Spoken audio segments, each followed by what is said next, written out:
Boa tarde a todos, a todas. É com muita alegria que, então, nós damos continuidade às atividades da semana inaugural do Programa de Literatura e Crítica Literária da PUC São Paulo, neste primeiro semestre de 2021. Então, gostaria de dar as boas-vindas àqueles que não estavam presentes no período da manhã, dizer que é uma alegria poder estar aqui com vocês, mesmo que ainda à distância.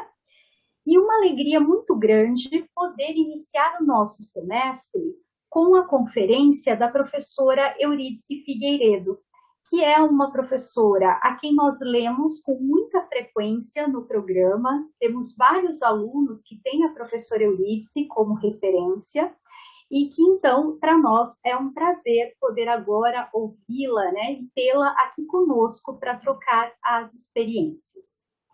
Eu agradeço muito a Eurídice pela disponibilidade, por poder estar aqui compartilhando conosco, iniciando de uma forma tão bonita o semestre, e agradeço também a professora Beth Bright, que foi quem possibilitou o nosso contato mais direto com a Eurídice.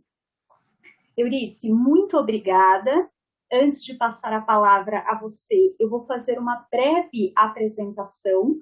Digo que é breve porque ela tem um currículo maravilhoso, então temos que fazer aqui uma seleção, né, de alguns pontos, embora já a conheçamos bem no programa. A professora Eurídice Figueiredo, ela é graduada em Letras pela Universidade Estadual Paulista Júlio de Mesquita Filho, é mestre em Letras pela Universidade de Nice, na França. Tem também mestrado em Língua e Literatura Francesa pela Universidade Federal do Rio de Janeiro e doutorado em Letras Neolatinas pela Universidade Federal do Rio de Janeiro e pós-doutorado sênior pela UFMG.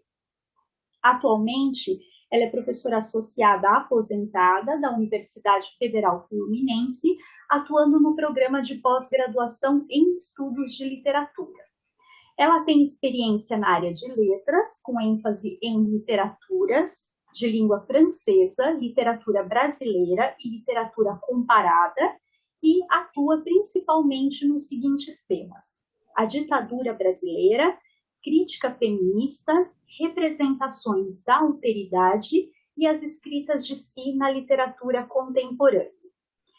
A professora Eurídice foi visitante em várias universidades, entre elas no Canadá, na Itália e na França, e como sabemos, ela tem um conjunto vasto de publicações, e eu gostaria de destacar 3 livros mais recentes.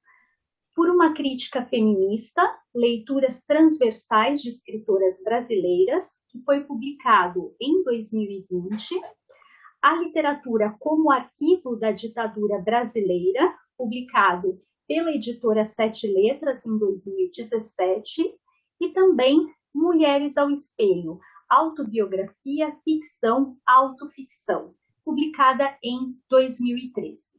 Então, há, claro, muitas outras publicações, mas destaco essas e passo, então, a palavra à professora Eurídice, que, como sabemos hoje, apresenta a conferência intitulada Literatura e Resistência. E, mais uma vez, Eurídice, reforço os meus agradecimentos e a nossa admiração por tê-la aqui, inaugurando o semestre conosco. Então, muito obrigada e a palavra é sua. Muito obrigada, Diana, muito obrigada, Beth Bright, pelo convite para estar aqui com vocês hoje. Eu vou fazer uma apresentação. Como eu falo de literatura e resistência, de certa maneira, a minha pesquisa ao longo da vida é sobre literatura e resistência, porque a literatura, na maior parte das vezes, é resistência mesmo. É resistência à linguagem, é resistência à doxa, é resistência no sentido que está sempre indo contra valores, contra clichês, contra estereótipos. A literatura é esse espaço, né, que trabalha o imaginário e que, de uma certa maneira, permite que a gente possa sempre ir além da realidade, ainda que a literatura também tenha uma preocupação em representar, entre aspas, essa realidade, o que é, ao mesmo tempo, impossível e, ao mesmo tempo, um desejo, né? O Barth, na aula dele, diz assim, a literatura, eu começo assim, o meu parágrafo, a literatura opera um deslocamento na língua, muitos saberes perpassam o texto literário, de maneira indireta, e por isso ela é sempre realista, não no sentido de escola ou de movimento, mas porque veicula sempre um brilho do real, operando nos interstícios da ciência. Então, é claro que ela nunca representa, mas, de alguma maneira, ela está sempre buscando esse efeito de real, esse brilho do real, como dizia o Roland Barthes, né? Então, através da escrita, escreve ele, o saber reflete sobre o saber de acordo com um discurso que não é epistemológico, mas dramático. Em outras palavras, as epistemologias são encenadas por personagens que ensejam visões multifacetadas e até disparatadas em enunciações que acusam as subjetividades colocadas em circulação. Isso está na introdução do meu livro sobre as mulheres, por uma crítica feminista. Na literatura não há enunciados conclusivos definitivos, ainda que o real não possa ser representado, entre aspas, porque o real e a linguagem pertencem a ordens diferentes, a literatura aceita o desafio de realizar o impossível e ser, ao mesmo tempo, realista e irrealista. Isso a partir da aula do Barthes, para dizer que a literatura ela está inserida numa realidade, porque as pessoas estão inseridas na história, portanto, numa realidade sociocultural, e, de alguma maneira, a literatura ela está sempre representando, de uma maneira imaginária, esses momentos que vivemos, né? Então, a literatura, no caso, por exemplo, das mulheres, as mulheres sempre foram muito tímidas. Se você pega a literatura do século XVIII, né, mesmo na Inglaterra, que é uma literatura muito forte já no século XVIII, escrita por mulheres, se comparada com a literatura de hoje, ela é ainda tímida. Isso quem dizia era a Virginia Woolf, né? Quando ela faz uma releitura da tradição literária inglesa, né? Escrita por mulheres, e ela começa a criticar as várias escritoras que foram tímidas demais. E é interessante a colocação da Virginia Woolf. Ela cria uma figura que ela chama de anjo do lar, que é essa figura da mulher muito submissa, a mulher assim, quietinha, recatada e do lar, aquela mulher que sempre diz sim, que sempre diz sim para o homem. E ela diz assim, eu já consegui matar o anjo do lar, mas ainda não consigo falar do meu corpo. Então, essa é uma questão muito forte na literatura de mulheres e é um ponto a partir do qual eu quis pensar a literatura brasileira contemporânea, escrita por mulheres. Como se fala do corpo. Então, aqui nós temos a questão da resistência. Porque as mulheres sempre tiveram dificuldade até de conhecer seu próprio corpo. Porque as mulheres foram ensinadas a não olhar para o próprio corpo, a não conhecer o próprio corpo e, sobretudo, a não falar do corpo, a não mostrar o corpo. Então, a questão da corporeidade, ou da corporalidade, é uma questão que me interessa há muitos anos. E, realmente, já no Mulheres ao Espelho, eu me indagava, e nesse último livro também eu me indago.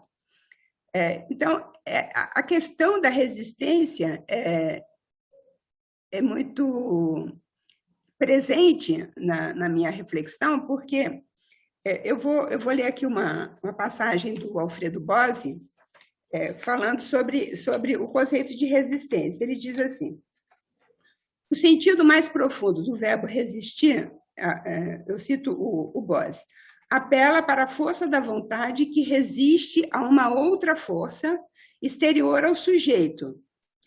Resistir é opor a força própria à força alheia. Então, a literatura está sempre nessa dinâmica. A pessoa que escreve, ela está, ao mesmo tempo, ela está se afirmando, e ao se afirmar, ela está resistindo ao que eu disse antes, à doxa, a todos os preconceitos, a todas as exigências, a todos os valores, por exemplo, burgueses, que imperam na nossa sociedade, e isso desde o século XIX, com Flaubert. Ele estava sempre, quando ele escreve Madame Bovary, por exemplo, ele está discutindo com a moral burguesa, ele está entrando em conflito com a moral burguesa, assim como Baudelaire, que os dois escritores que foram perseguidos, né, no final do século XIX, porque eles estavam resistindo a um padrão de valores, né, de valores que são, ao mesmo tempo, morais e religiosos, né, porque tanto os poemas de Fleur de Mal, do Baudelaire, quanto a Madame Bovary, eles foram processados. No caso, o Flaubert não foi condenado, o Baudelaire sim.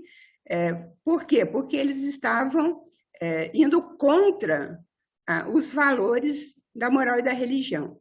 Então, vocês veem como que a literatura, e sobretudo a literatura, quanto mais de vanguarda, mais ela vai contra, mais ela resiste à própria linguagem, resiste até aos padrões normativos da língua.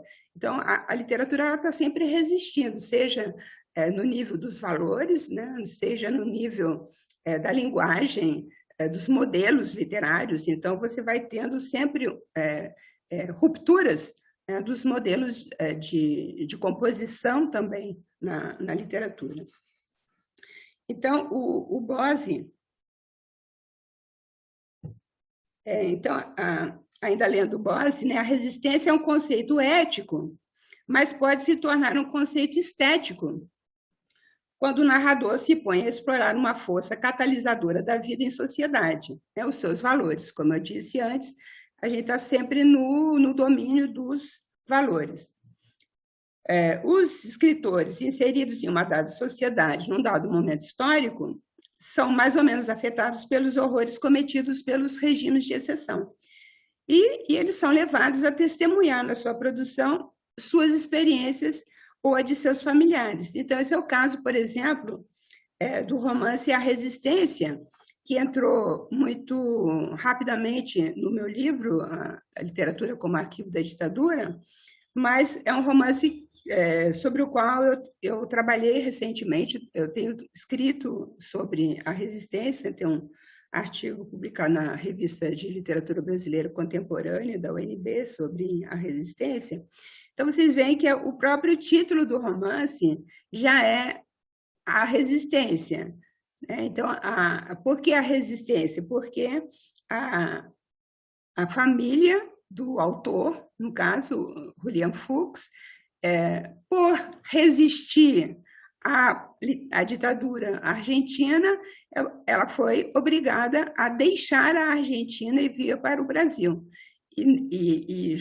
O William Fuchs, então, nasce em São Paulo, justamente porque os pais tiveram de deixar a Argentina. Assim como a Paloma Vidal, que nasceu na Argentina, mas veio para o Brasil muito pequena, foi criada aqui no Rio de Janeiro, e ambos, né, Paloma e William Fuchs, são hoje escritores brasileiros, ainda que eles sejam também argentinos, até por relações familiares, mas eles escrevem em português e são, portanto, escritores brasileiros.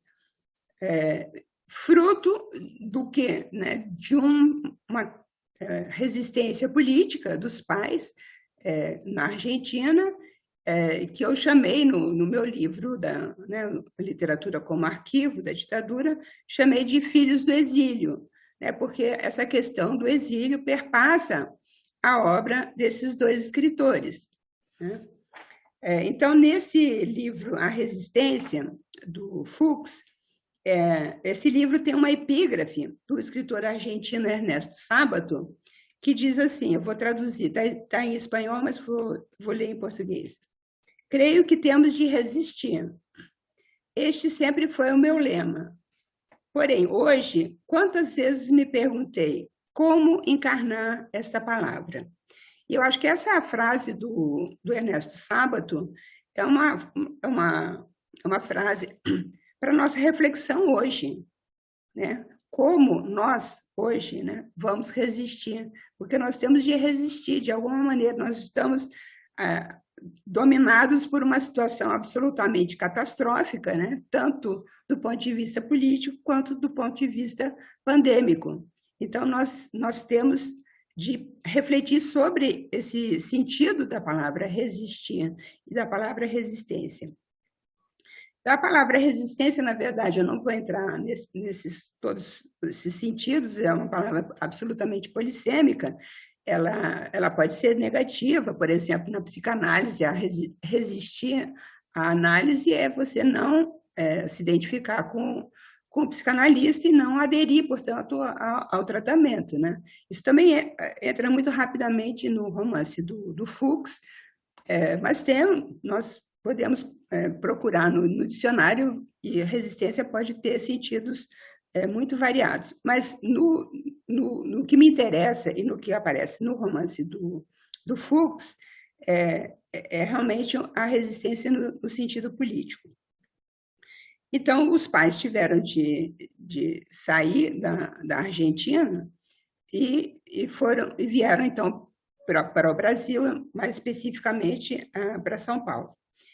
Então, esse momento da partida é um momento que é crucial e é um momento muito doloroso e que aparece em muitas obras da literatura sobre a ditadura. Aparece também aqui na Resistência do Fuchs, mas aparece em outros livros da ditadura brasileira.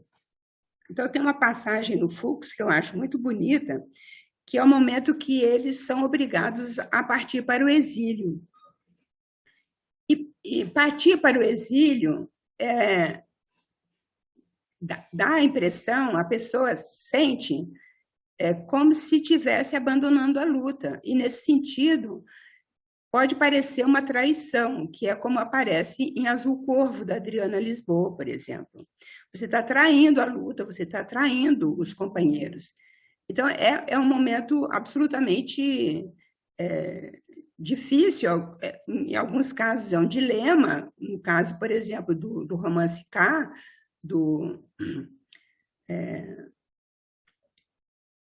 o personagem ele não aceita do Kuczynski, né? O personagem, que é o marido da Ana Rosa, que não são nomeados, mas, enfim, a gente sabe que os personagens eram os filhos, né? Eram os irmãos do Kuczynski, né?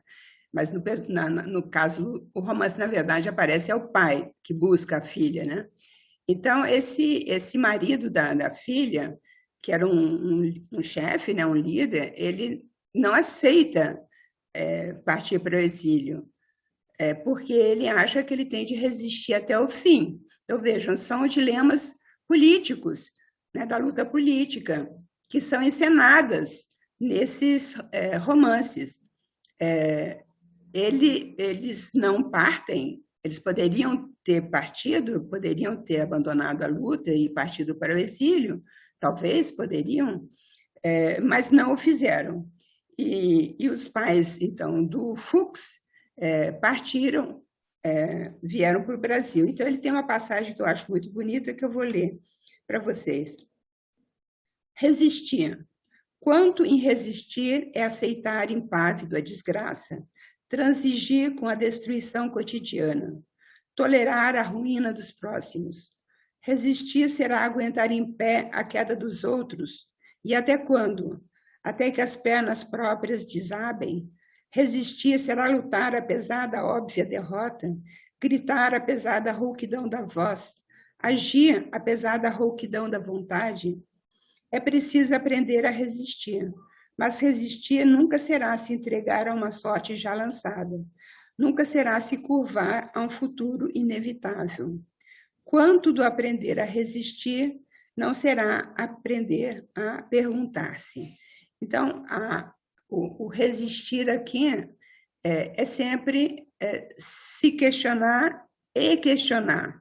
Questionar os outros, questionar a sociedade, questionar o regime de exceção, no caso da Argentina, naquele momento, mas também você partir para uma reflexão sobre o que é melhor fazer naquele momento.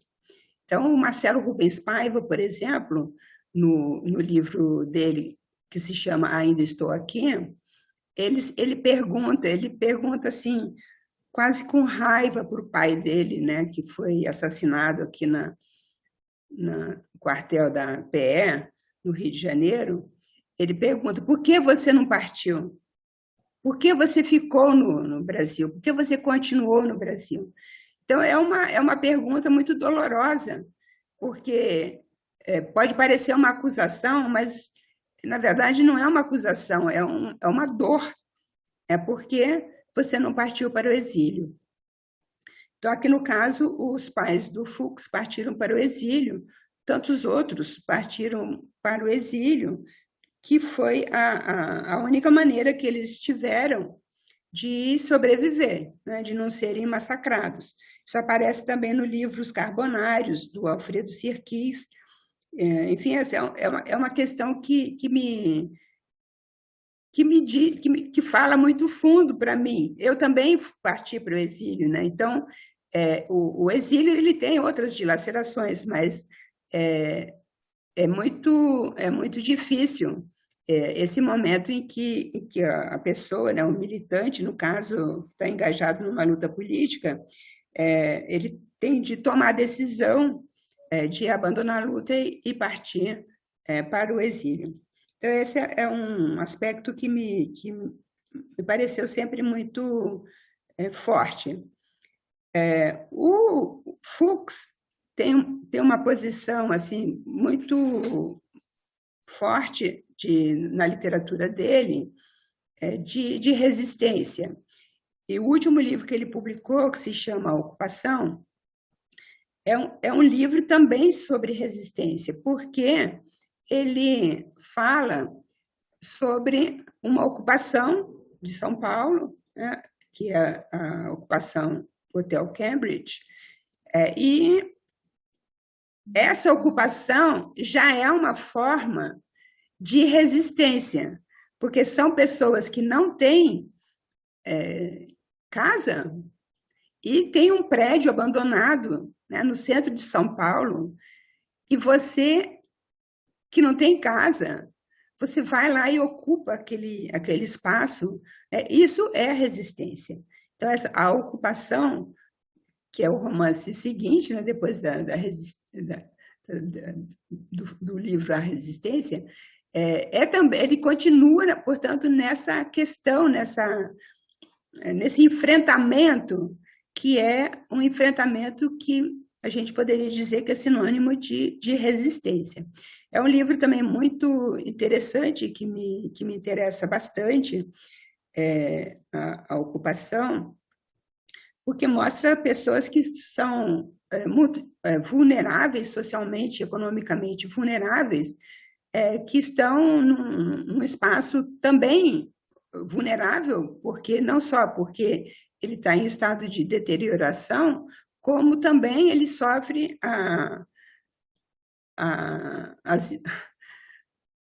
as incursões da polícia, né? A polícia está sempre perseguindo os ocupantes, né, dessas ocupações, assim como está sempre perseguindo os imigrantes, por exemplo.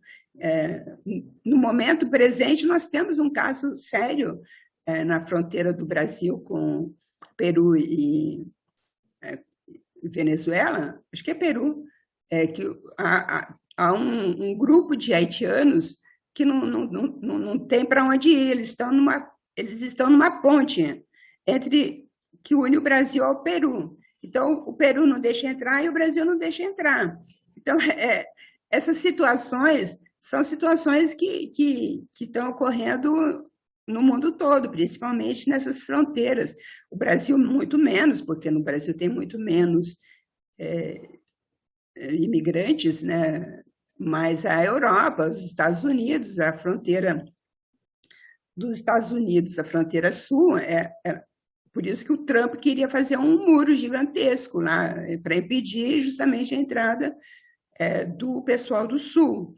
E a Europa, a gente está também cansado de ver fotografias terríveis de pessoas naufragando em bares, em barcos improvisados. Então, são formas diferentes de resistência e todas essas questões elas estão aparecendo na literatura contemporânea, seja na literatura brasileira, seja nas literaturas, né, do mundo todo, questões muito variadas, de crises políticas, de guerras, de imigrações, de ditaduras, né? Então, essa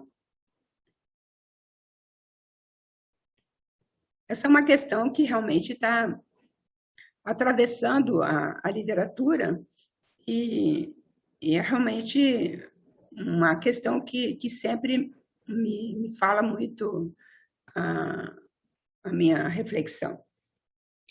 Então, sobre o meu livro, né, da ditadura, eu gostaria de retomar uma questão que é colocada aqui pela Regina Roban, que é uma escritora que morreu outro dia, há menos de acho que há um mês, mais ou menos, que ela morreu. Regina Roban esteve no Brasil várias vezes, e esteve aqui na UF, eu tive bastante contato com a Regina Roban, no Canadá, no Brasil, e a Regina Roban tem um livro que foi traduzido aqui no Brasil, que se chama A Memória Saturada, foi traduzido, publicado pela Unicamp. E ela diz assim, o passado não é... Eu vou ler aqui numa tradução livre minha.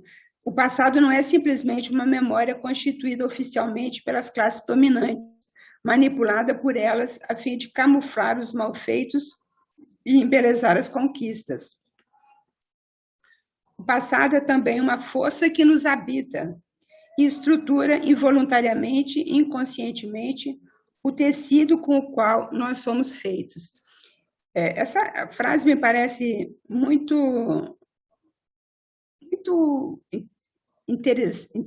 inteligente, ela foi muito esclarecedora para mim, porque a gente tem uma visão um pouco simplificada do passado, né? Como se o passado é passado, tudo bem, você não muda o passado, no sentido factual. O acontecimento você não muda, mas você muda a interpretação do acontecimento. E isso é muito importante. Como nós refletimos sobre os acontecimentos, como esses acontecimentos que já aconteceram, as pessoas que morreram, por exemplo, trucidadas pela ditadura ou pelas ditaduras, elas já morreram, mas nós temos de pensar sobre isso hoje e a interpretação que nós damos é que muda a nossa percepção, a percepção que todos nós devemos ter sobre os acontecimentos.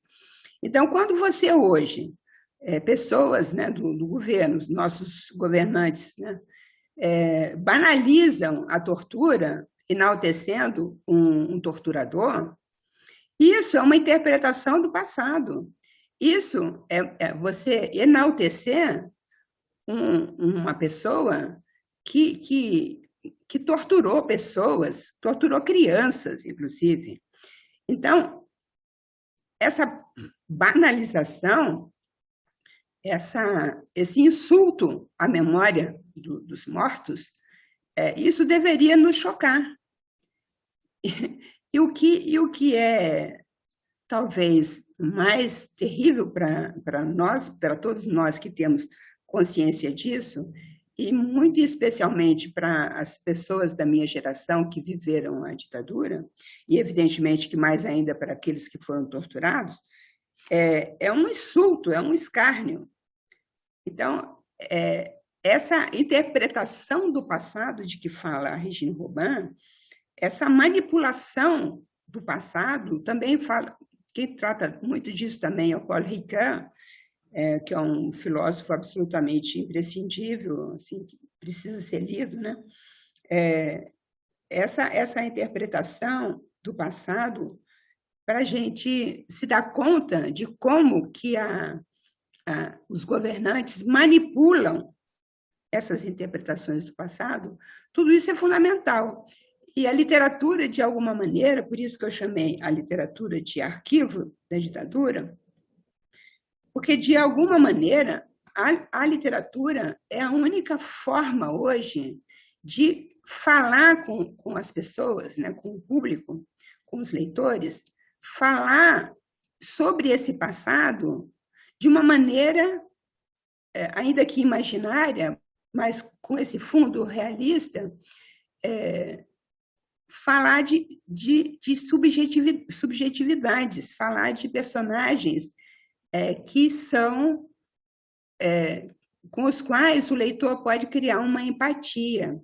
E, através dessa empatia, através dessa descoberta intersubjetiva, é que as pessoas podem tomar consciência do que é, por exemplo, a tortura, do que é a perda da mãe, de uma filha, de um marido, né?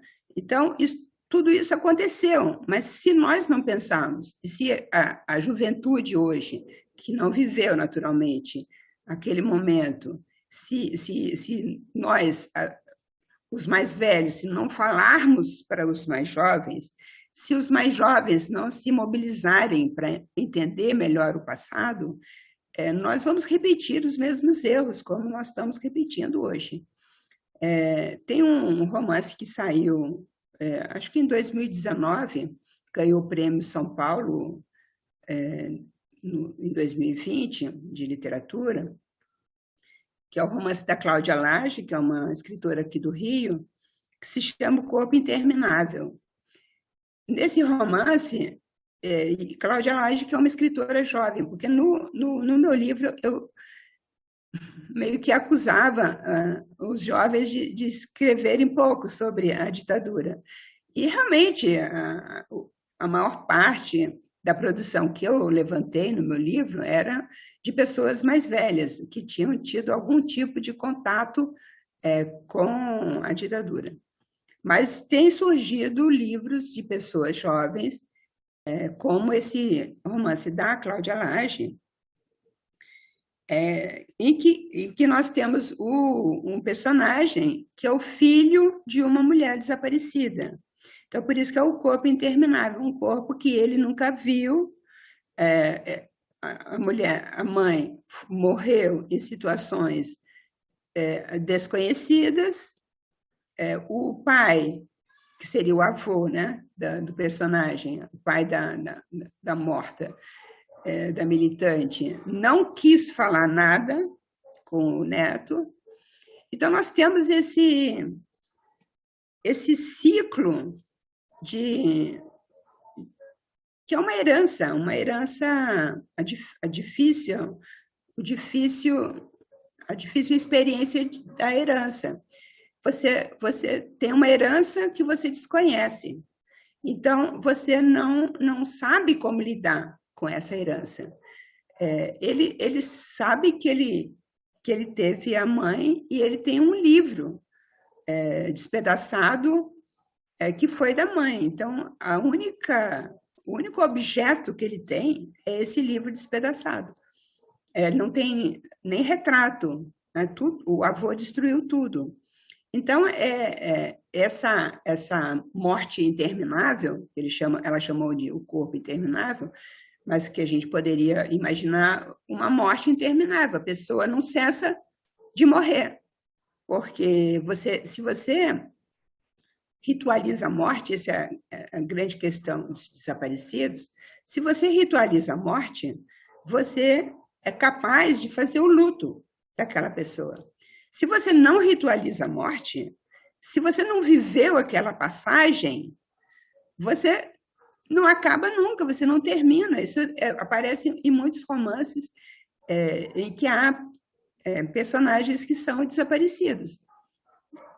Como falar, como saber os últimos momentos daquela pessoa, como imaginar que aquela pessoa morreu, onde foi enterrada aquela pessoa. Então, são perguntas que continuam.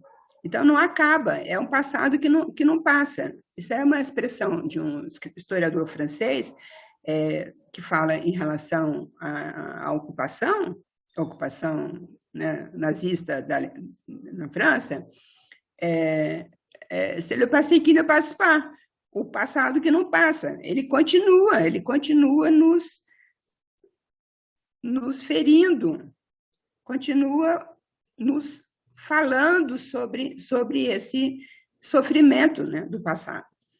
Então, essa questão da herança, a questão do trauma, porque você está lidando aí com traumas, né? E o trauma, ele aparece tanto na literatura da ditadura, nas pessoas que morreram, que foram torturadas, e como que isso é apresentado, e também como os sobreviventes falam sobre isso, mas isso também aparece na literatura das mulheres, nas questões que são mais específicas da experiência das mulheres. Por exemplo, o estupro incestuoso. Isso na literatura, no meu livro, aí, Por uma Crítica Feminista, eu tentei fazer um inventário justamente dessas experiências traumáticas. E a experiência traumática do incesto, do estupro incestuoso, ou do estupro que não é incestuoso, é um trauma que você não consegue. Muitas vezes, a personagem, como O Peso do Pássaro Morto, da Aline Bay, por exemplo, né? É um trauma do qual ela não se recupera, a personagem. Ela não se recupera. Então, ela tem a vida pautada por aquela experiência de sofrimento, aquele filho do estupro, né, que ela não consegue amar, e a gente tem a personagem que é a vida toda melancólica. Então, essa melancolia é a consequência do trauma e da impossibilidade, né, essa inviabilidade da elaboração do luto. Muitas personagens, aparecem muitas personagens que têm essa crise da herança. Isso aí, por exemplo, na Tatiana Salem-Levy, na Chave de Casa, você tem o peso da herança, no caso da herança judaica, das migrações, você tem o peso dela ter nascido em Portugal, quando os pais estavam exilados da ditadura brasileira, a mãe torturada. Enfim, tem todas essas questões que aparecem no romance, e ela começa o romance falando dessa herança, desse peso, né, da herança. Mas a herança, ela aparece no romance, por exemplo, As Parceiras, que é um romance muito mais antigo, lá da década de 80, da Lia Luft. Você tem uma geração de mulheres que são herdeiras, né, desse trauma original que é da avó. Então, você tem a personagem narradora, a protagonista, ela é neta né, dessa jovem que foi estuprada pelo marido, dia após dia, noite após noite, e acabou ficando louca e se suicidando. Então, essa família é uma família de, digamos assim, de loucas, de mulheres loucas, porque elas estão todas carregando essa herança do não dito, ou do dito, porém não elaborado. Essas questões, elas... Então, vocês veem que o meu interesse ele não é assim tão diversificado. No fundo, são questões que são parecidas. Seja quando você lê escritoras, né, mulheres falando das suas experiências, falando dos seus traumas, dos seus conflitos, uma sociedade muito dominada por um discurso falocrata, e essa mesma sociedade é a sociedade que a gente vive, a sociedade machista, a sociedade que se recusa a reconhecer direitos iguais para homens e mulheres. Eu li no jornal ontem que um filme sobre aborto, lá que está concorrendo ao Oscar, um dos votantes, lá, do comitê do Oscar, ele simplesmente declarou que ele não vai ver o filme. Então, o filme é sobre aborto? Não vou ver. E ele declara isso publicamente. Então, as pessoas não têm nem pudor ou algum tipo de conflito, já que eu sou do júri, eu teria obrigação de saber, de assistir? Não me interessa. Então, é uma questão que aparece também em textos das mulheres, a Marina Colasanti fala isso, mas muitas falam, né? Os homens não nos leem, porque eles nem nos escutam, que fará nos ler, né? Então, se na vida cotidiana você fala e os homens não querem te escutar, isso aí é muito visível assim, em debates, quando convidam mulheres, muitas vezes a mulher está lá para decoração, para fazer número, para ter uma representante, né, do sexo frágil, né? Mas na hora que a mulher vai falar, lhe cortam a palavra. Então, isso é muito frequente, a gente cansou de ver isso. Nas cerimônias, por exemplo, todo mundo já assistiu a alguma cerimônia de Globo de Ouro, ou Oscar, ou qualquer outra cerimônia desse tipo, né, de cinema. Os repórteres perguntam para os homens, os atores, né,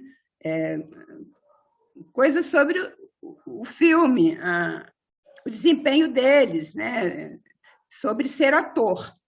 Eles perguntam questões ligadas à profissão. E com as mulheres, eles vão perguntar sempre do vestido. O vestido é qual grife?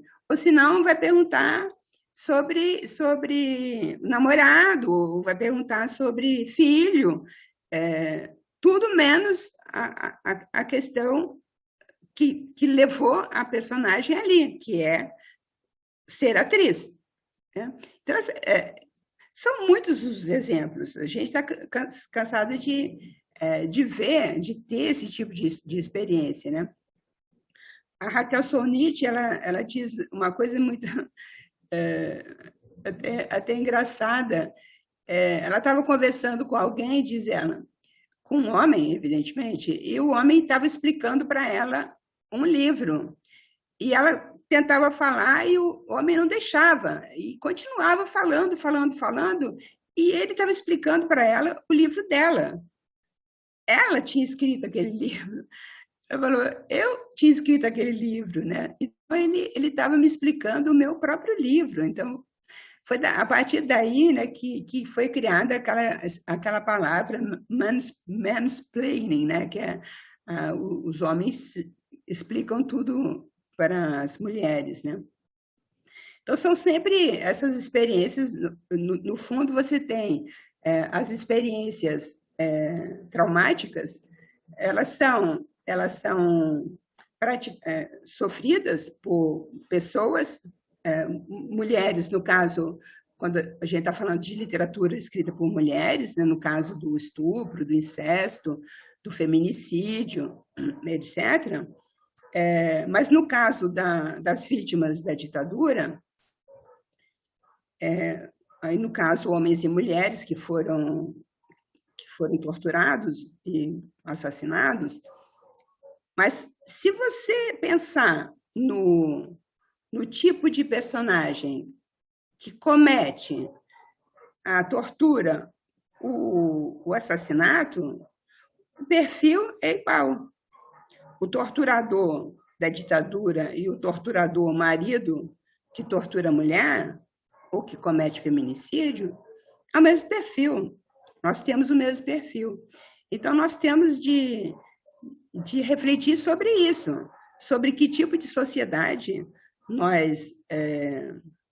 em que tipo de sociedade nós vivemos e que tipo de sociedade nós queremos para nós, né? E para os nossos filhos e nossos netos. No meu caso, já tenho os netos, né? Então, a literatura, como eu comecei dizendo, a literatura ela lida com o imaginário. Ela não fala de uma realidade tal qual, é uma impossibilidade. Nós temos experiências que são diferentes. Uma é a experiência vivida, uma é o real vivido, e outra coisa muito diferente é o relato, é a narrativa. A narrativa ela está existindo, ela existe através da linguagem. Então, são domínios diferentes. O vivido é uma coisa e o relato e a narrativa, o romance, ficção, seja ficção, não ficção, são domínios diferentes. Mas existem ligações entre esses domínios, porque, de certa maneira,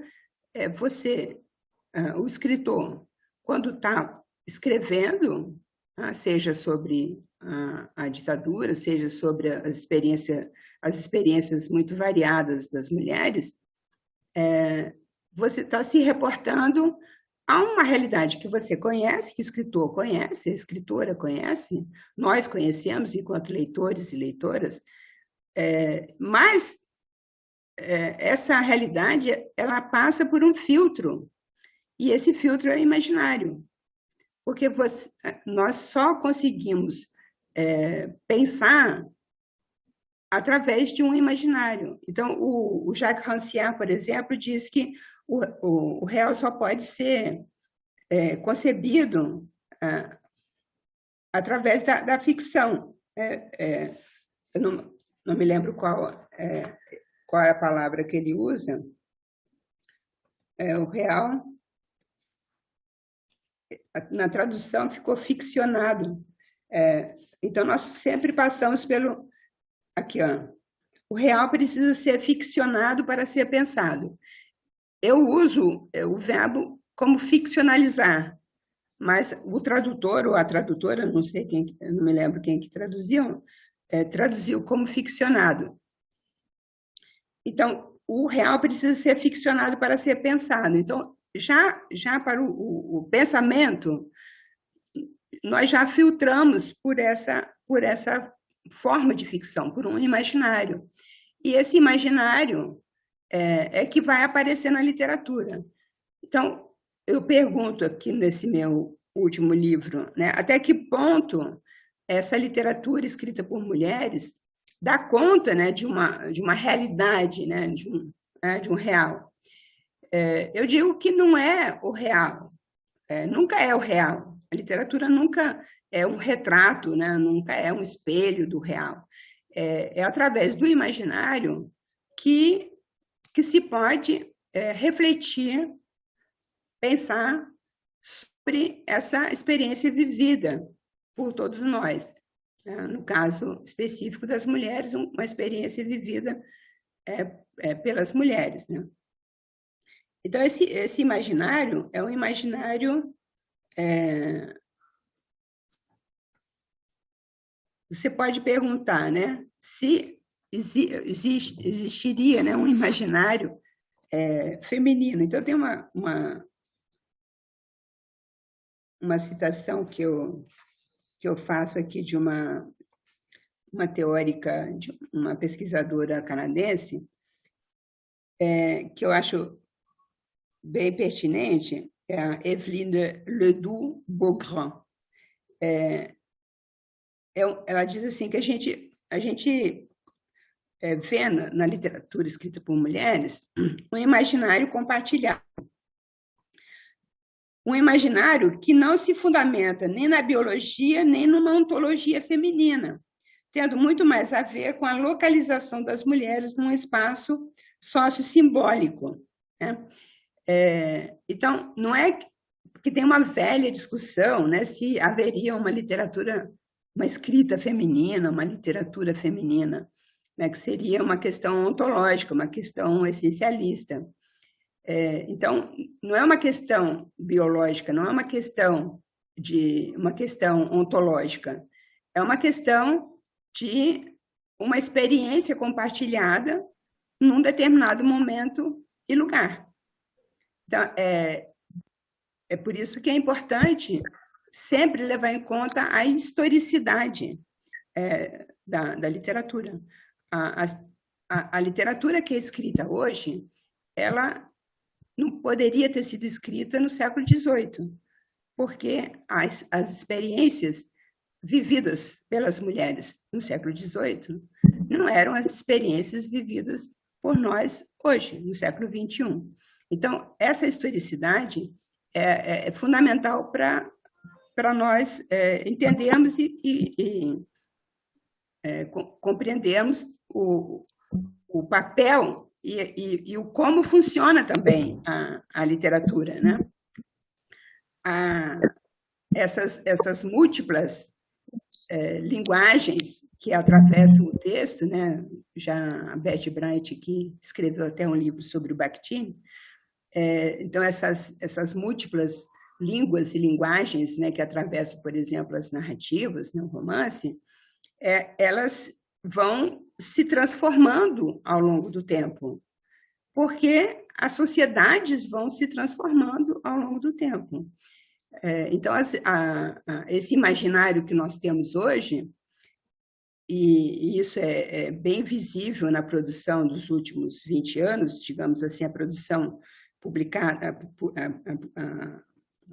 as publicações do século XXI, a liberdade das mulheres, por exemplo, a liberdade de falar do corpo, de nomear as partes do corpo, por exemplo, nunca que as mulheres podiam designar as partes genitais, isso era impossível, né? Então, a língua, diz uma escritora francesa, a língua é sexista.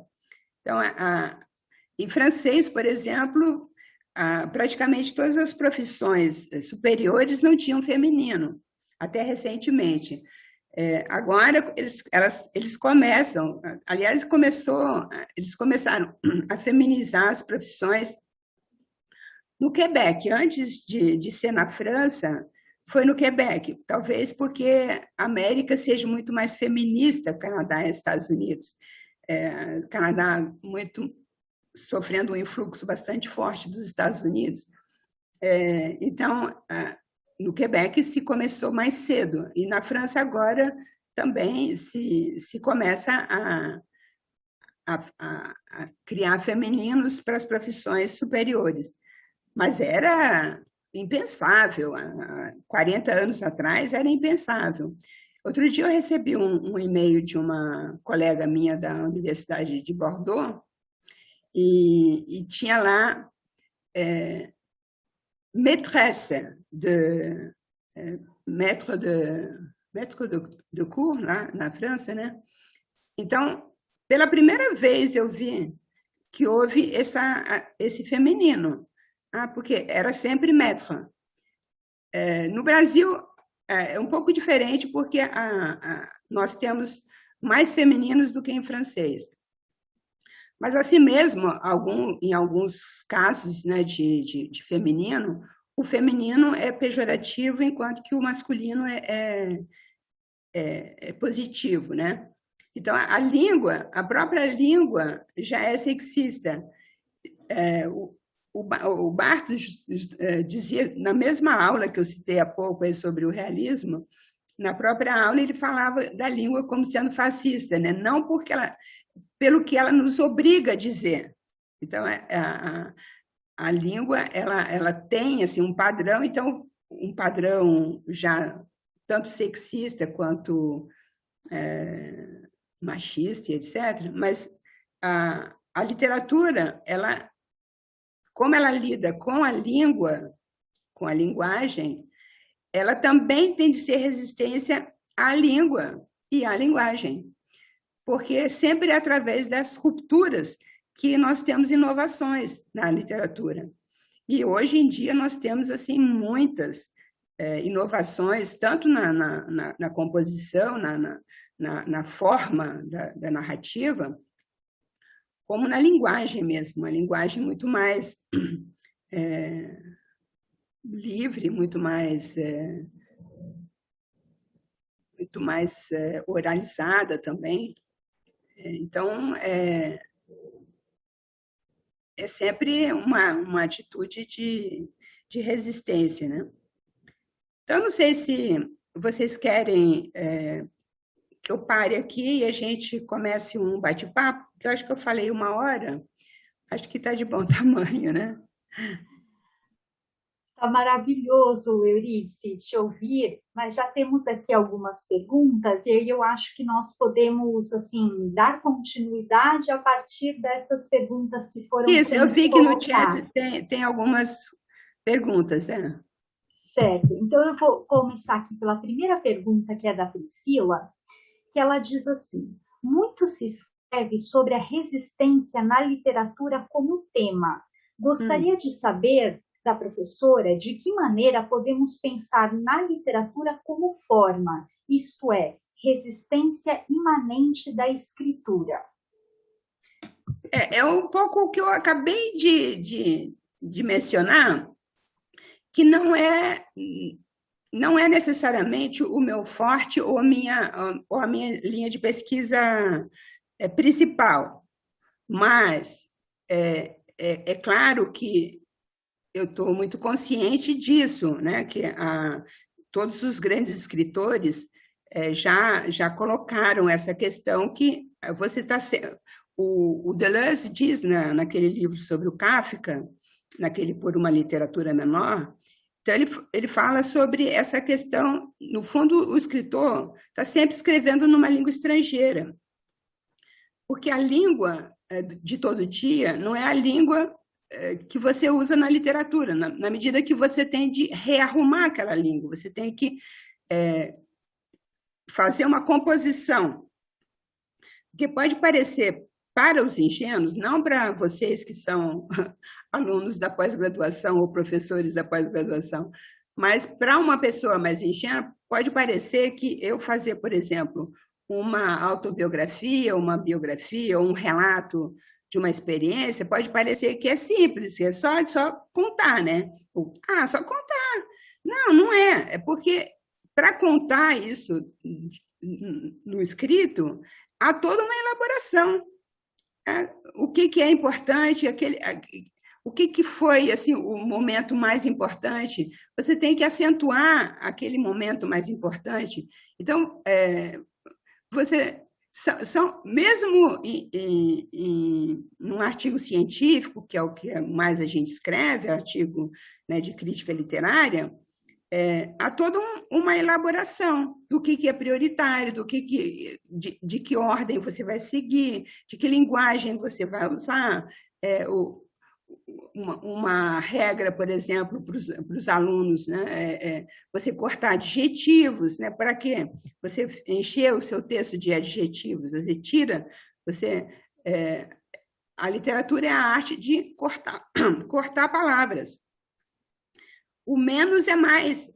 Na literatura, você não é o excesso que é bom, o mínimo, no sentido que você tem que ter um texto enxuto, você tem que compor, você tem que saber o que vai levar o leitor a continuar lendo. Então, você também tem um trabalho de sedução na literatura. Se você começa... Por isso que tem uma tradição... Na França, isso era... Não agora, mas era uma linha forte na tradição francesa, que era a leitura da primeira página dos romances, né, que é chamado de incipit, né, que eles chamam de em francês incipit. Eu penso nisso em francês. Por quê? Porque a primeira página ela é fundamental para fisgar o leitor. Então, se você lê 50 páginas de um romance e você não aderiu ao texto, a tendência, a não ser nós que somos os profissionais que vamos tentar ler até o fim, o leitor comum, ele vai abandonar o texto. Se ele não aderiu àquela narrativa, se ele não acreditou naquela narrativa, se ele não foi seduzido por aquela narrativa, ele vai abandonar o texto. Então, a arte da composição é uma arte de uma construção, né, de um uso adequado da linguagem e, sobretudo, de composição. Sem composição não há nenhum texto, né? Há também, Eurídice, uma outra pergunta aqui da Priscila, que ela se refere ao romance e à resistência. Ela diz assim: em A Resistência, que veicula resistência a questionamento, podemos pensar que, ao questionar, inclusive, o gênero narrativo em que se situa, o romance resiste à categoria de memória? Olha, o romance A Resistência, e o William Fuchs, em particular, inclusive na parte ensaística da obra dele, porque ele fez doutorado em literatura comparada na USP, então ele é uma pessoa que tem leitura crítica e escreve textos críticos também. Então, ele é um romancista, como ele diz, da era da pós-ficção. Então, ele está trabalhando justamente com essa questão da memória, mas também de uma maneira bastante disruptiva, bastante desconcertante. Desconcertante é uma palavra usada por um crítico francês, Dominique Viard. A boa literatura contemporânea, diz ele, ela é desconcertante, ela não é apaziguadora, ela desconcerta. O Fuchs, ele segue, digamos assim, ele não segue ninguém, não, segue no sentido que ele pertence a eu diria, né, a uma linhagem de escritores, como o Sebald, escritor alemão, Sebald, que ele cita num ensaio que se chama justamente O Romance na Era da Pós-Ficção. Digamos que o Sebald é uma espécie de modelo para ele da literatura do romance contemporâneo.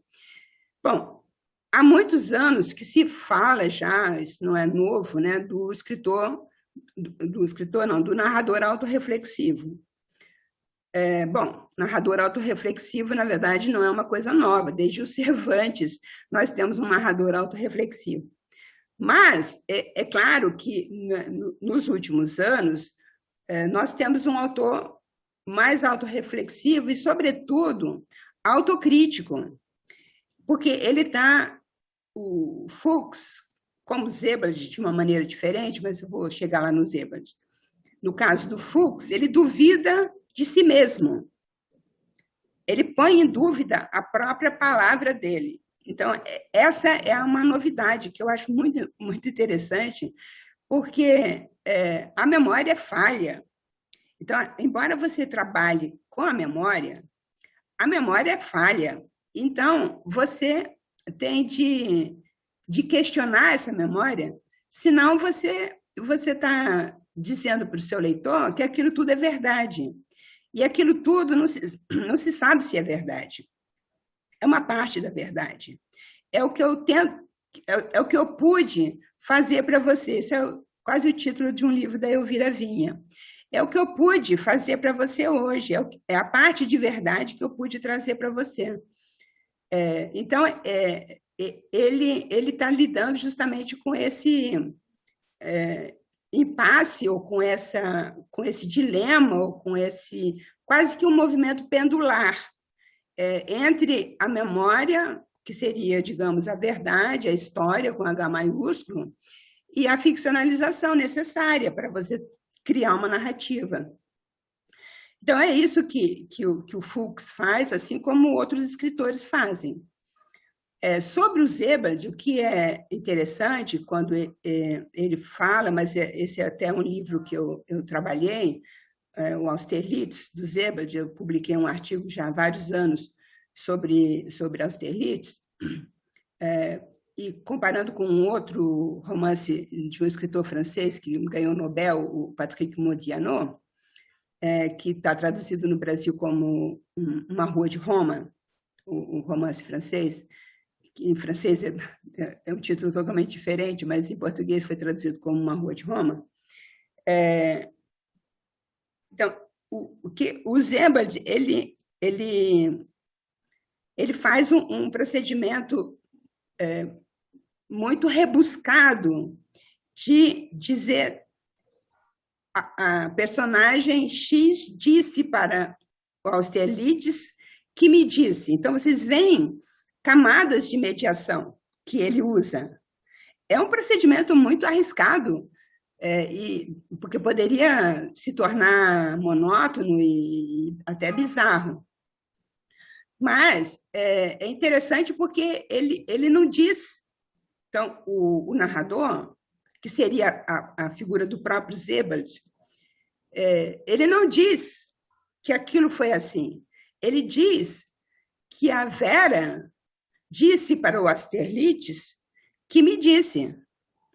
Então, você está questionando essa veracidade, né, dos fatos de uma maneira mediada, de uma maneira... Você está questionando e você está, ao mesmo tempo, problematizando, vamos dizer assim, essa verdade, né, que teria havido na vida do Austerlitz, que é esse personagem que começa no livro com, né, desmemoriado. Quer dizer, os dois personagens, o do Modiano também, são personagens traumatizados e, portanto, desmemoriados. Então, a amnésia é uma forma de... é uma consequência do trauma. Isso a amnésia também aparece num romance do Patrício Pron, um escritor argentino, que eu também comparei com o Fuchs, num outro artigo. O Patrício Pron começa, ele volta à Argentina e ele está amnésico, ele está desmemoriado. E ele vai trabalhar isso em relação aos pais, a relação dele com a própria Argentina, a Argentina da ditadura, né? Ele é um filho da idade do Fuchs, essa geração dos filhos. Então, a amnésia que afeta esses personagens é uma consequência do trauma, né? Do trauma. São histórias completamente diferentes, mas são essas linhas comuns que eu detecto nesses romances. Ótimo, Eurídice. Tem uma pergunta agora da Fernanda, que ela diz assim: eu me lembrei de um trecho que me marcou de A Resistência quando li. O trecho e aí ela cita: ter um filho há de ser sempre um ato de resistência. Talvez a afirmação da continuidade da vida fosse apenas mais um imperativo ético a ser seguido, mais um modo de se opor à brutalidade do mundo. Então, termina a citação do Fuchs. Unindo o trecho de Fuchs à fala da professora, fico pensando na questão da maternidade e do corpo. Até que ponto ainda é polêmico para mulheres não querer ter filhos? E as mulheres que têm filhos são cobradas em trabalhar como se não tivessem filhos e criam os filhos como se não precisassem trabalhar. Há alguns romances recentes que comentam esses papéis do feminino, como em Sweet Tóquio, da Giovanna Madalosso, ou Você Nunca Mais Vai Ficar Sozinha, da Tati Bernardi. E a gravidez, afinal, é um ato de resistência e, ao mesmo tempo, de ocupação.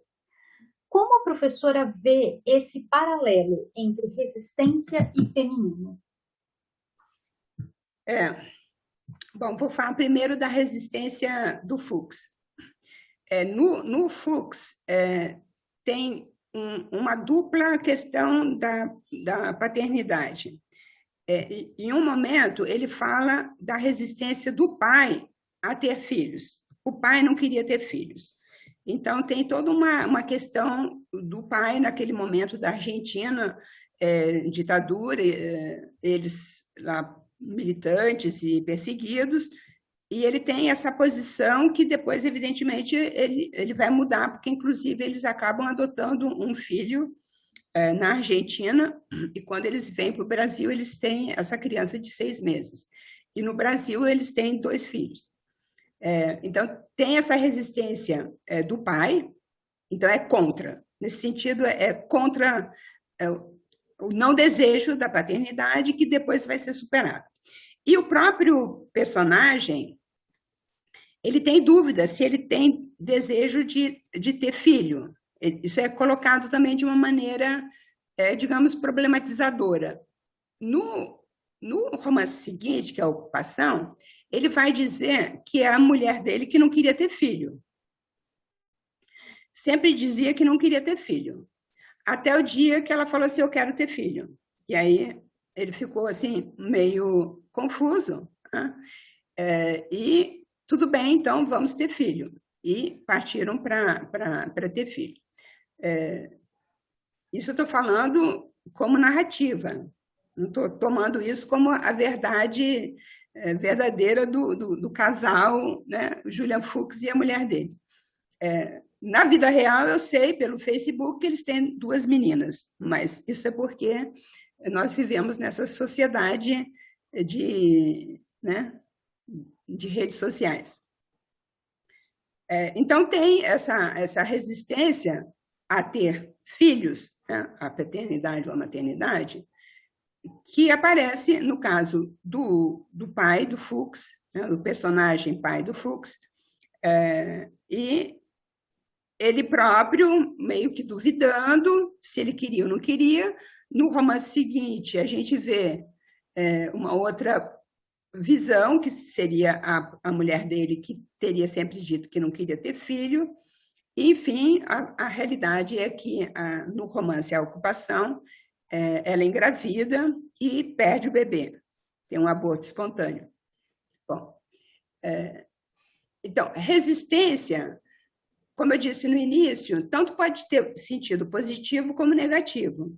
Então, resistência, se você resiste a ter filhos, sua mulher quer ter filho, no caso dos pais, personagens pais, né, do Fuchs no romance A Resistência, é uma questão que o casal vai ter de resolver. Resistência na psicanálise, eu já falei. Agora, chegando às mulheres. Sim, essa é uma questão que está presente na vida das mulheres hoje, porque hoje as mulheres podem decidir não ter filhos. Elas são cobradas? Sim, elas são cobradas. As famílias cobram porque querem ter netos, né? Então, você vai ter essa cobrança, os amigos que têm filhos vão cobrar, então há uma cobrança. A mulher decide que não quer ter filho, é um direito. Essa é uma questão, para mim, muito, muito clara, que as mulheres hoje têm o pleno direito de querer ou de não querer, de não ter filhos. Hoje, ninguém é obrigado a ter filhos. Quando tem, sim, há uma cobrança, você é cobrada no seu trabalho, e você é cobrada se você dedica tempo demais ao seu trabalho e não dedica tempo suficiente os seus filhos. Então, são essas contradições da nossa sociedade. Isso aí não dá para dar conta, não. Não, eu posso ter minha opinião, mas a minha opinião é só minha opinião. São decisões que cada um tem de tomar. E ter ou não ter não é uma questão. Eu me lembro que é uma questão para nós, professores da pós-graduação. Vou contar um caso assim. Um professor disse para as suas orientandas que ele não permitia que elas engravidassem durante o doutorado. É uma história que me foi contada.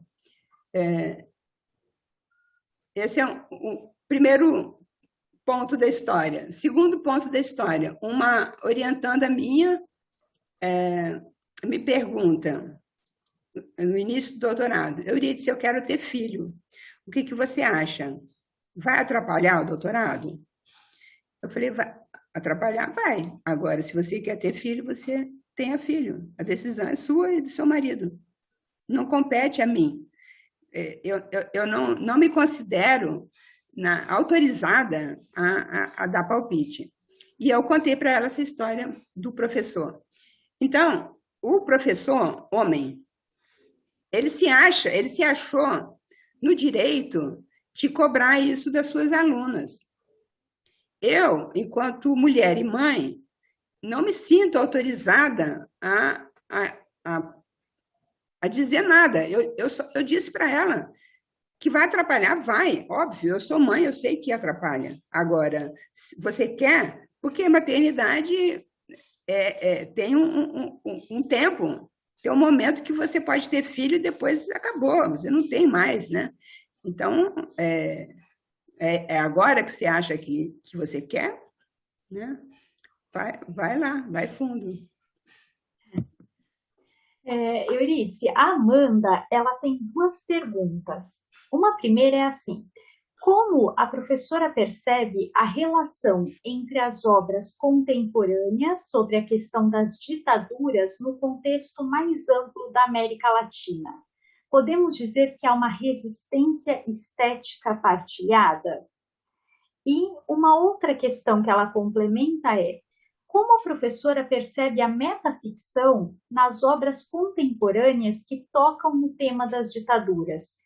Seria esse um recurso estético literário de resistência aos relatos oficiais sobre as ditaduras?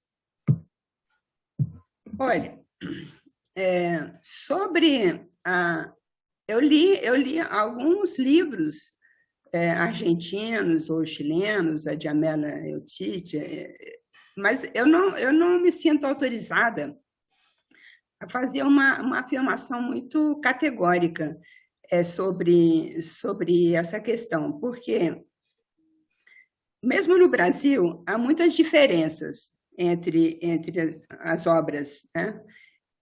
Se você pega a literatura produzida de 64 até hoje, você já tem uma variedade muito grande de formatos, né? De formas, de estilos, tudo. Né? Então,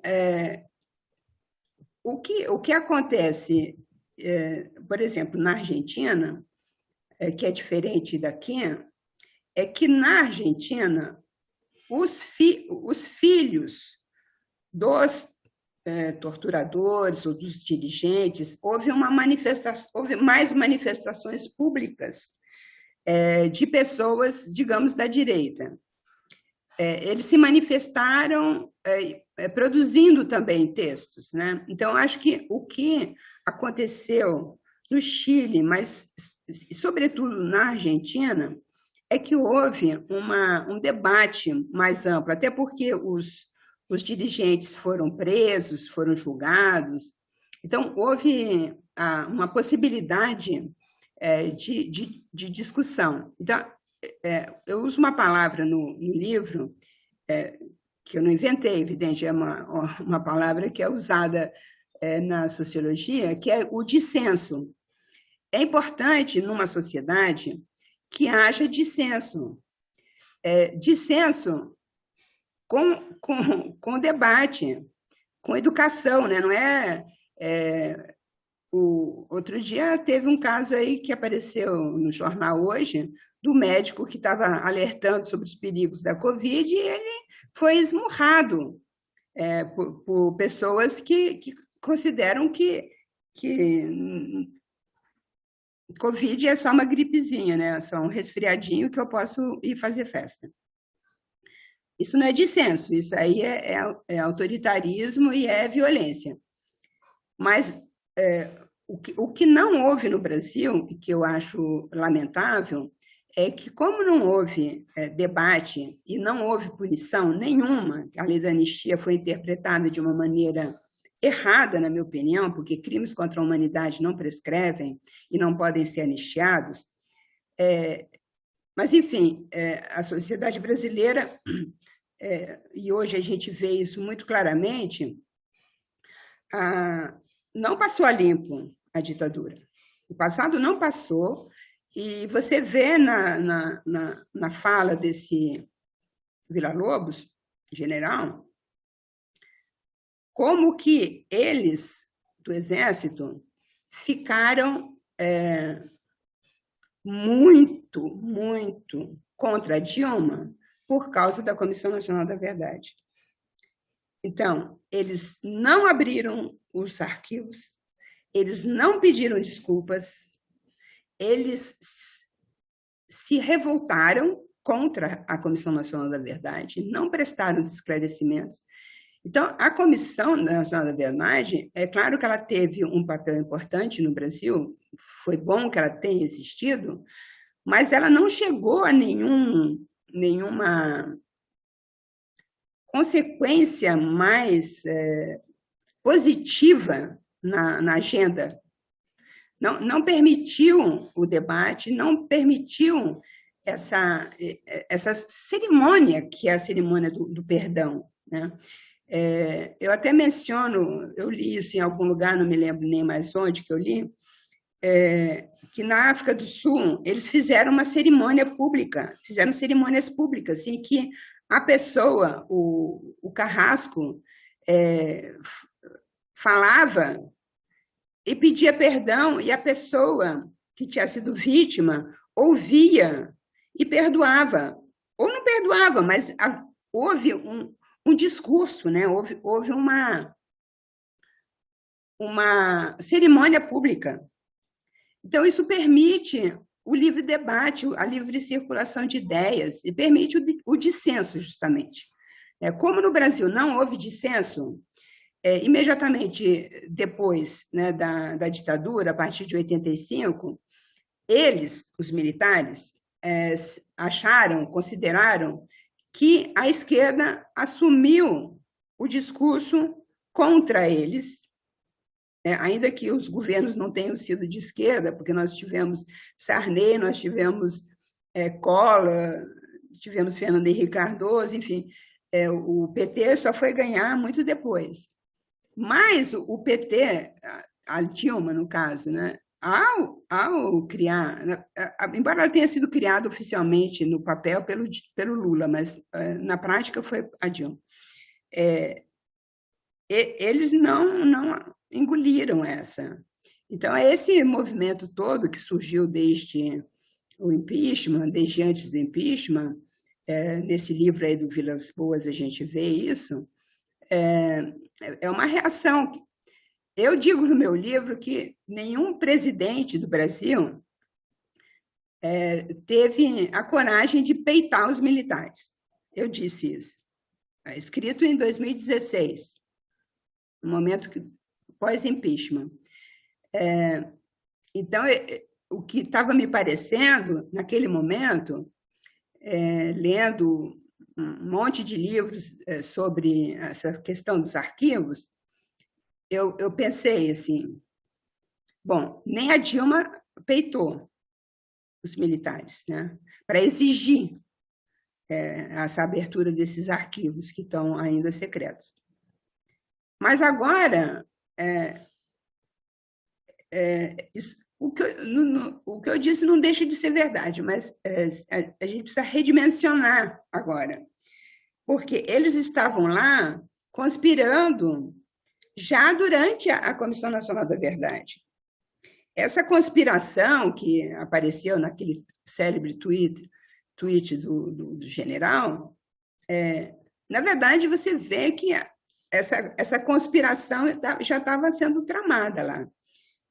Então, a Dilma ela realmente não tinha força suficiente para peitar coisa nenhuma, tanto é que ela foi peitada, ao contrário, né? Ela foi defenestrada. Então, essa é uma questão que no Brasil está muito mal resolvida e não temos no horizonte nenhuma perspectiva de resolver. Eu acho que piorou, a situação piorou.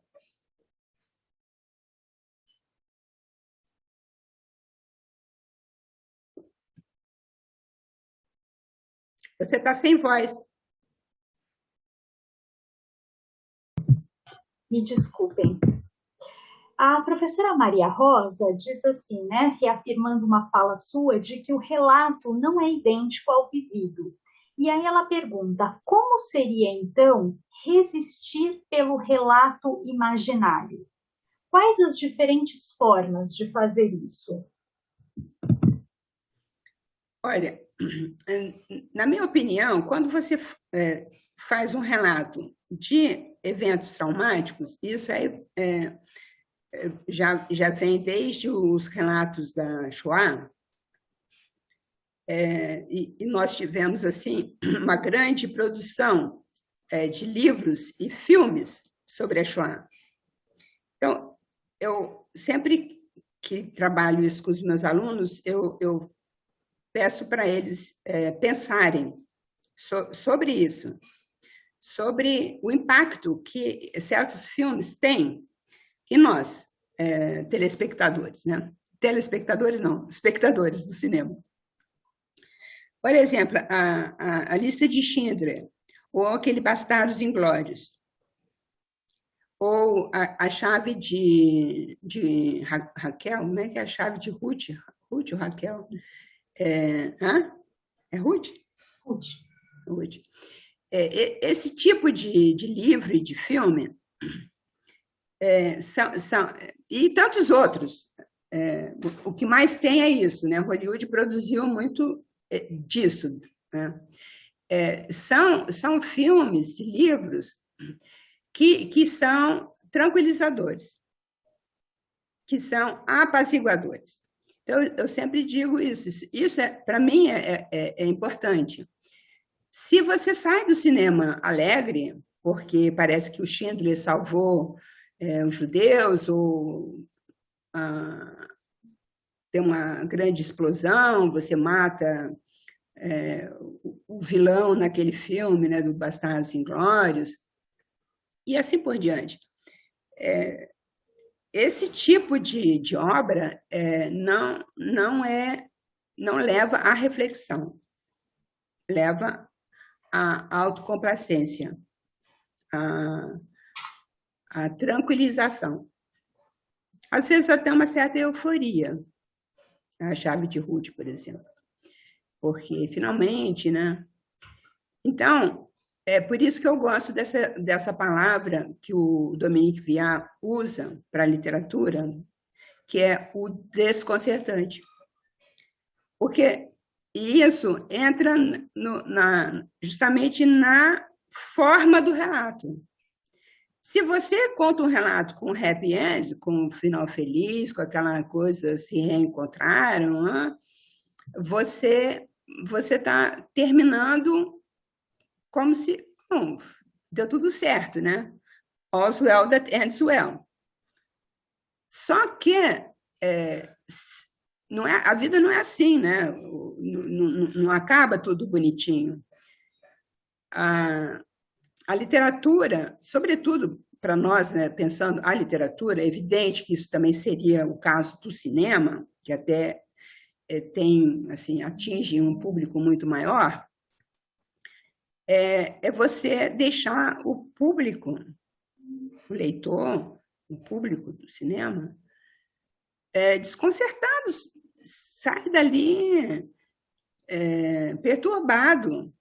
Se você sai perturbada, no final da leitura, se aquilo mexe com você, se você vê como que aquilo foi difícil, isso eu acho que é uma forma de resistência. E por isso que o Fuchs, por exemplo, ele se coloca sempre em xeque. É para não tranquilizar, ele nunca tranquiliza, ele está sempre dizendo, mas o que eu sei disso, né? O que eu posso saber sobre isso? Então, são obras que eu estudo porque eu acho que são, como o livro do Kuczynski também, são obras perturbadoras. O Kuczynski tem uns contos, aquele livro de contos dele, Você Vai Voltar para Mim, são contos absolutamente perturbadores.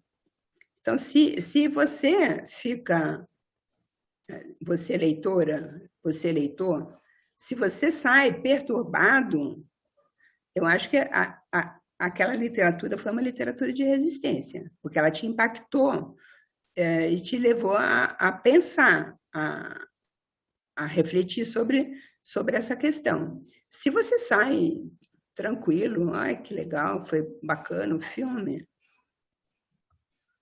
Aquele filme italiano, então, aquilo me irritou tanto, como é que chamava? Ganhou até o Oscar de filme estrangeiro. A Vida é Bela. A Vida é Bela. Gente, eu fiquei numa irritação naquele filme. Desde o início, eu fiquei numa irritação total, porque aquilo não é possível, né? E depois aquele final feliz, né? Com a criança saindo do campo de concentração, aquilo me deu assim um desgosto profundo. Então, esse tipo de filme, né? Eu acho assim terrível, porque você sai de lá assim, que lindo, né? A vida é bela. Euridice, eu trago para você uma última pergunta, que é da professora Elizabeth Cardoso, que, junto a todos aqui, né, diz que gostou muito da sua fala, então ela te parabeniza e ela e todos aqui agradecemos muito mesmo pela sua fala. E ela traz uma pergunta, que é assim: as romancistas contemporâneas estão dando mais voz às mulheres em suas literaturas? As mulheres são protagonistas e narradoras? Del Castanhe traz em sua pesquisa a constatação que mesmo as escritoras não colocam a figura no centro da cena, dando mais voz ao homem. Como é que você vê isso? Isso prevalece? Olha, eu acho que essa pesquisa da Regina Del Castanhe é uma pesquisa mais antiga, que é muito citada e tem enorme valor. Eu não vou questionar a pesquisa. O que eu vou questionar é a maneira como as pessoas continuam citando sem levar em consideração as mudanças que ocorreram. Porque um primeiro dado que eu acho que é fundamental é a constatação de que as escritoras estão publicando por muitas casas, muitas editoras pequenas e também nas grandes. Ela só trabalhou com 3 editoras, as grandes. Então, você já tem um recorte que corresponde ao que a gente poderia chamar o cânone. E o que eu fiz, né, no meu livro foi justamente tentar fugir do chamado cânone. Então, a Nélida Pinhon, a Clarice Lispector, a Lígia Fagundes Telles, elas estão no meu livro? Sim. Eu leio essas escritoras e as outras desde sempre, mas elas já têm uma fortuna crítica invejável. Então, não é o que me interessa. eu não faço esse tipo de análise, né, detalhada de uma escritora, e, sobretudo, de uma grande escritora, que é o caso, digamos, da Clarice, que hoje já extrapolou, né, as fronteiras brasileiras e já está brilhando no mundo todo. Então, primeira constatação, eu trabalhei com muitas escritoras, muitas, inclusive, que publicaram só um livro, ou 2 livros. Segundo, muitas escritoras jovens. Terceiro, muitas escritoras que publicaram por editoras pequenas. Então, aqui você já tem um panorama que é completamente diferente daquele panorama que a Regina traçou lá naquela pesquisa, que já data, né? já tem algum tempo.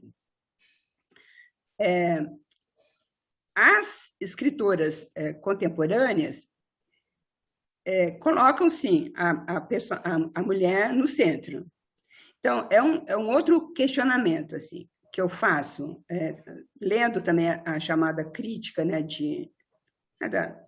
das colegas que leem a literatura brasileira. Você pega escritoras e você diz, essas personagens são personagens que são empoderadas, etc., etc. Mas isso, para mim, não resolve. Isso, para mim, não é suficiente. Porque eu quero saber até que ponto aquela personagem é realmente sujeito da sua história. Até que ponto ela assumiu o discurso, assumiu as rédeas da sua... Mesmo que sua vida seja assim, um caos. Porque muitas vezes, nessas jovens escritoras, muitas vezes você tem pessoas assim que estão se buscando na sua sexualidade, inclusive homens, mulheres, assim, experiências muito variadas para saber o que querem. Então, eu acho que aí é que reside a conquista do feminismo. Nesse, primeiro, tornar-se sujeito da sua história, tornar-se sujeito do seu discurso, da sua voz, e assumir os riscos das suas escolhas também. Então, isso eu acho que aparece muito mais na literatura mais contemporânea, às vezes até em autoras que não são jovens, são autoras mais velhas, por exemplo. Você pega aquele livro de que eu gosto muito, que é Os Submissas Lágrimas de Mulheres, da Conceição.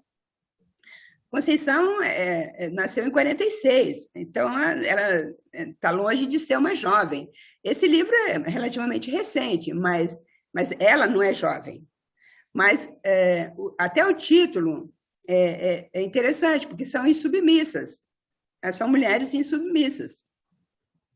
E elas sempre dão um jeito de se safarem de situações que foram difíceis e dolorosas. Porque eu tinha implicado um pouco com o livro, um outro livro da Conceição, que é o Olhos d'Água, em que as mulheres todas morrem. Então, eu fiquei assim, muito aflita com aquele livro, porque as mulheres eram todas vítimas, então, acho que todas morriam. Então, eu nem escrevi sobre esse livro porque eu fiquei bastante aflita. Eu achei que era uma posição assim, muito negativa da Conceição. E no Insubmissas, pelo contrário, são personagens que são poderosas dentro da sua vulnerabilidade, ainda que vulneráveis, ainda que passando por perrengues, elas encontram uma maneira de solucionar e dar um destino para a sua vida que é uma escolha própria. Então, isso eu achei muito bacana nesse livro da Conceição. Então, eu gosto muito, eu tendo a trabalhar mais com esse livro do que com outros livros da Conceição, que é uma autora que foi minha aluna na UF, é uma pessoa assim que eu amo de paixão. conheço todos os livros dela e gosto de toda a obra dela, mas eu realmente tenho trabalhado mais particularmente com Insubmissos e também com Becos da Memória, que é um livro muito autobiográfico, que eu também acho bem interessante. Mas, então, voltando à questão, né, inicial. Quando eu queria abrir um capítulo sobre a escrita da sexualidade, porque eu já tinha escrito no Mulheres ao Espelho um capítulo que era a escrita da sexualidade feminina. Então, era uma questão que estava me trabalhando os miolos, né? Então, é uma questão que sempre me interessou. Então, eu abri esse capítulo e fui ler os contos que a Márcia Denzer coletou. Ela fez 2 coletâneas de contos eróticos femininos. O subtítulo é Contos Eróticos Femininos. Muito prazer e prazer é todo meu. Então, naqueles contos que eu inicialmente analisei detalhadamente e na versão final eu cortei quase tudo, fui eliminando, porque já não me pareceu mais interessante. Então, isso foi no início da escrita do livro. Então, o que me salta aos olhos quando eu acabei o capítulo? Que aqueles contos, pretensamente contos eróticos femininos, eram muito pouco eróticos e muito pouco erotismo feminino, muito pouco a mulher como sujeito. Era muito mais a mulher como objeto do olhar masculino, ou era simplesmente sobre o homem, né? Homens, claro, em relação com a mulher, mas muito... Então, esses 2 livros são da década de 80. Então, dá para perceber a mudança que ocorreu de 80 para 2010, por exemplo, 2020. A mudança é radical, é muito radical. Então, é isso. As mulheres estão, sim, no centro, elas são muito mais, hoje, sujeito, ainda que você veja não só vítimas, né, de estupro, de incesto, como você tem também personagens que são borderlines. Né? Então, mas é importante você também ir lá pensar na personagem, né, nos casos de pessoas borderlines. Então, é interessante ver como que nessa sociedade tão agressiva contra a mulher, você acaba se tornando borderline. Você tem que para você romper, para você ser uma pessoa, você acaba pirando.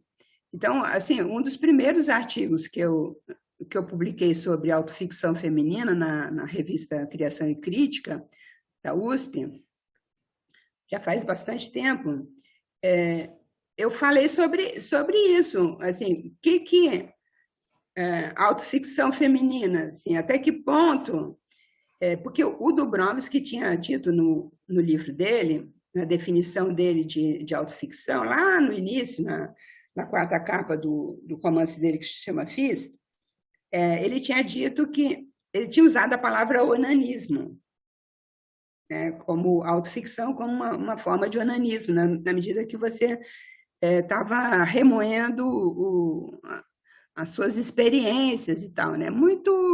Aquele primeiro livro dele é muito influenciado pela psicanálise. Todo o livro surge de sessões de psicanálise. No início, o livro era um monstro, ele chamava Monstro, aliás, e tinha 1.200 páginas, era uma coisa monstruosa.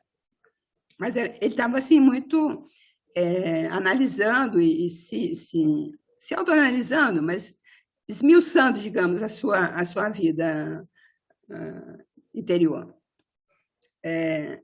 E aí ele acaba usando essa palavra, onanismo, na definição dele, que não deixa de ser um prazer, ainda que auto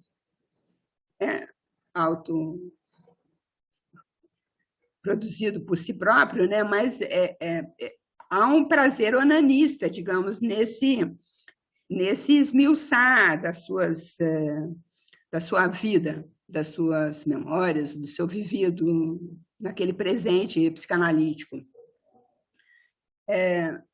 E o que eu via, aí no caso eu analisei escritoras do Quebec, escritoras quebequenses, né?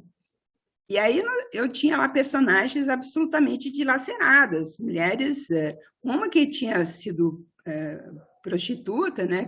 O livro se chama Putain, a outra era borderline, então era assim, mulheres que estavam em situações limite.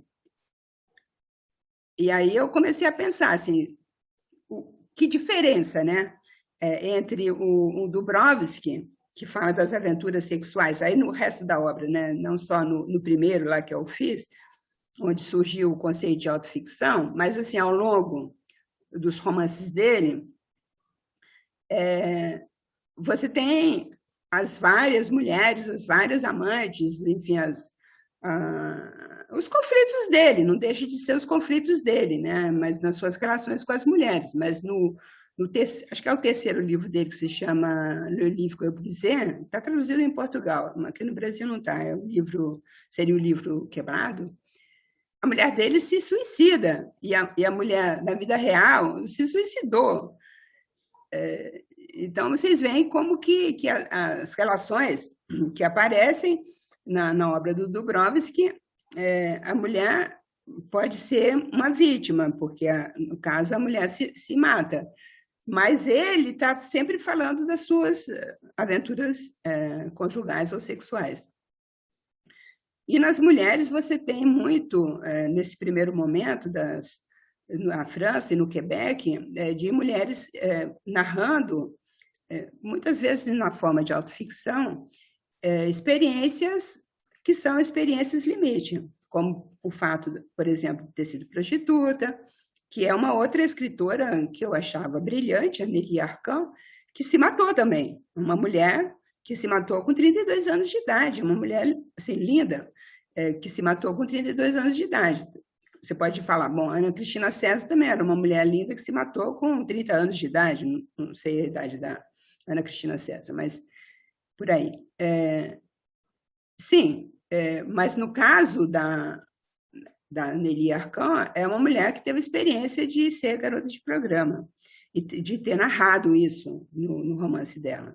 Então, são experiências realmente limite. Então, é isso. Sempre todas as coisas são mais complexas, né? A gente tenta cercar as questões assim, de todos os lados, mas é sempre complexo.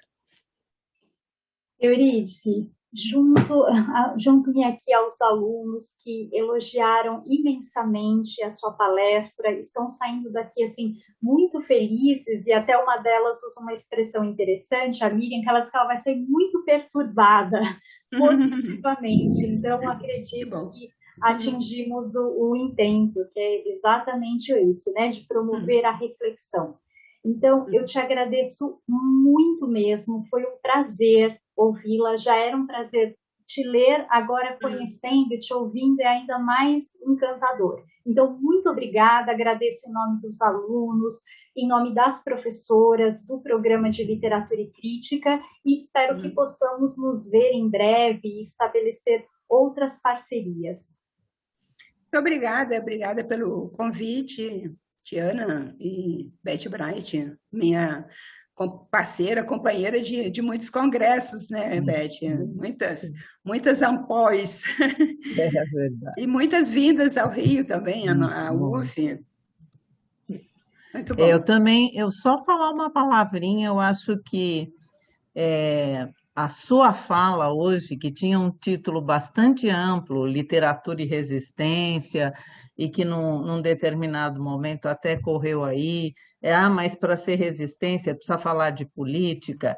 Eu acho que a sua fala demonstrou uma pesquisadora de uma coerência, Eurídice, eu estou falando coisas que já falei, que já falamos, mas para os alunos, para os nossos alunos, a sua maneira de conduzir, começando e passou por aí a ideia de resistência, né? Resistência política, resistência psicanalítica, resistência da língua, né? A hora que você falou, por exemplo, que podia uma palavra que quando se dá no feminino é negativa, eu lembrei imediatamente do Zé Paulo Paes falando do homem público e da mulher pública, Sim. né? Você tem aí o masculino e o feminino e, enfim, desse seu andar, desse seu conhecimento das obras. Então, Elizabeth, minha colega, te faz uma pergunta no final que demonstra de onde você vem com essa sua pesquisa, como você é ativa, como você conhece, como você é capaz de falar disso para os alunos, nos seus textos também, e trazer exatamente uma questão fundamental como a Elizabeth trouxe, que você vai, traz e mostra o que acontece hoje, quem são as escritoras, e que, portanto, essa resistência à língua, a resistência às formas, né? Quando você fala do Fuchs, por exemplo, o romance anterior dele se chamava A Procura do Romance, né? Absolutamente, enfim, da memória. Eu quero te agradecer muito, eu acho que os alunos têm razão desse entusiasmo, além da leitura que a gente faz de você, você soube falar com os nossos alunos, mostrar o que é uma pesquisa coerente ao longo desses anos todos e, ao mesmo tempo, tão contemporânea, tão próxima das escritoras que estão aí nesse momento. Eu te agradeço, minha amiga querida, e termino só com uma brincadeira. Quando você falou daquele professor que proibiu as alunas de engravidarem, é um professor da minha geração, e quem nos contou foi Lúcia Teixeira, nossa companheira também, e, curiosamente, os 2 alunos que ele tinha, 2 casados, as mulheres engravidaram. Deles, dos orientandos, das meninas, nenhuma. Só para completar a brincadeira e esse... Você abriu, hein? Eu tinha sido discreta. Não, Eu não tinha dado mas nome. é uma coisa, né, que você não espera o machismo em determinados lugares e que ele aconteceu, né? Isso já tem, acho que foi na década de 80, começo da de 90, por aí, mas que ainda continua, né? Eu acho que é um exemplo da nossa geração que patina de vez em quando, né? Tá certo? Muito Assim, obrigada, Euridice. obrigada, Beth, pelas palavras aí. E um abraço beijo para todos que assistiram à palestra. Tchau, então. Muito obrigada a todos que nos acompanharam aqui no YouTube e amanhã continuamos com as nossas atividades da nossa semana inaugural. Um abraço a todos e até breve. Obrigado.